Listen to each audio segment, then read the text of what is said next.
જય શ્રી કૃષ્ણ મિત્રો, મારી ચેનલમાં આપ સૌ મિત્રોનું સ્વાગત છે.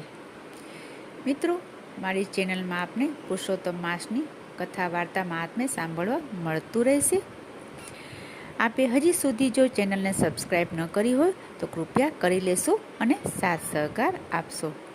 મિત્રો, અધ્યાય 8માં આપણે સાંભળ્યું કે શ્રી કૃષ્ણ ભગવાન કામ્યક વનમાં પાંડવોને તેમના દુઃખનું કારણ જણાવે છે. પાંડવ પત્ની દ્રૌપદી પૂર્વજન્મમાં મેઘાવતી હતી. મેઘાવતીના પિતા મેઘાવી ઋષિનું મૃત્યુ થયું અને તે માતા પિતા વગરની નિરાધાર બની ગઈ. હવે આગળની કથા આપણે અધ્યાય 9માં સાંભળશું. અધ્યાય 9નું નામ છે દુર્વાસાની પ્રસન્નતા. તો ચાલો આગળની વાર્તા આપણે સાંભળશું. માતા પિતા વગરની નિરાધાર બનેલી મેઘાવતી આશ્રમમાં જેમ તેમ કરીને દુઃખના દિવસો પસાર કરી રહી હતી. એવામાં એક દિવસ મહામુનિ દુર્વાસા આવી ચડ્યા. આપ સૌ તો જાણો છો કે દુર્વાસા મુનિ ખૂબ જ ક્રોધી સ્વભાવના છે. તેમના ક્રોધથી દેવો પણ ડરતા હતા.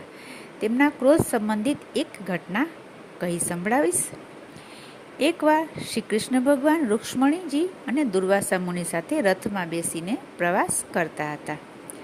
બન્યું એવું કે એવામાં રુક્ષ્મણીજીને તરસ લાગી. તેથી તેમણે કૃષ્ણ ભગવાન પાસે પાણીની માંગણી કરી. ચારેકોર દ્રષ્ટિ કરી પણ ક્યાંય જળાશય દેખાયું નહીં.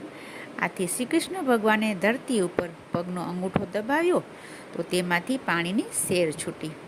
કૃષ્ણ ભગવાને આ સેરથી રુક્ષ્મણીજીની તરસ छिपाવી. આ દ્રશ્ય જોઈ મુનિ દુર્વાસાનો ક્રોધ તો ભભૂકી ઉઠ્યો. તે બોલ્યા, મારા હોવા છતાં તે મને પૂછ્યા વગર પૃથ્વીમાંથી ખેંચીને ગંગાજળ રુક્ષ્મણીજીને પાયું છે. તેથી હું તને શ્રાપ આપું છું કે તમારા બંનેનો વિયોગ થજો. તો મિત્રો, આવો હતો દુર્વાસા મુનિનો ક્રોધ.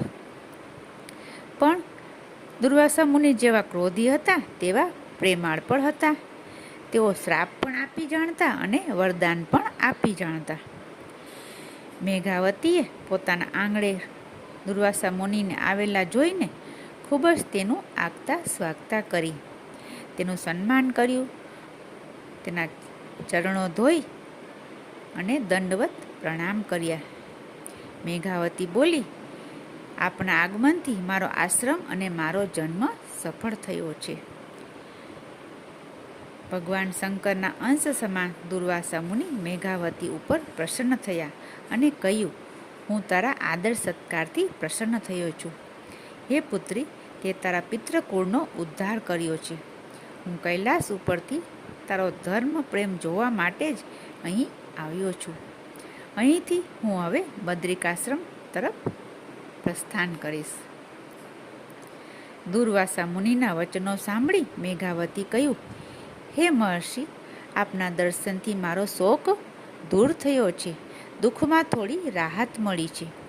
આશ્રમમાં હું એકલી અને અનાથ છું.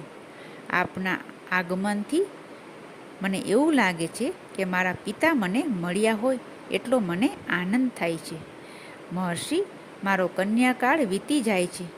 તેથી કોઈ યોગ્ય યુવક મારું પાણી ગ્રહણ કરે તેવો ઉપાય બતાવો. એમ કહી મેઘાવતી બે હાથ જોડીને ઊભી રહી.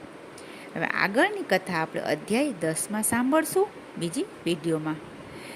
આપને વિડીયો સારી લાગી હોય તો લાઈક કરશો, કોમેન્ટમાં જય પુરુષોત્તમ ભગવાન લખશો અને મિત્રો સગા સંબંધીઓમાં શેર કરશો. ફરી મળીશું બીજી વિડીયોમાં. ત્યાં સુધી જય શ્રી કૃષ્ણ, જય પુરુષોત્તમ ભગવાન.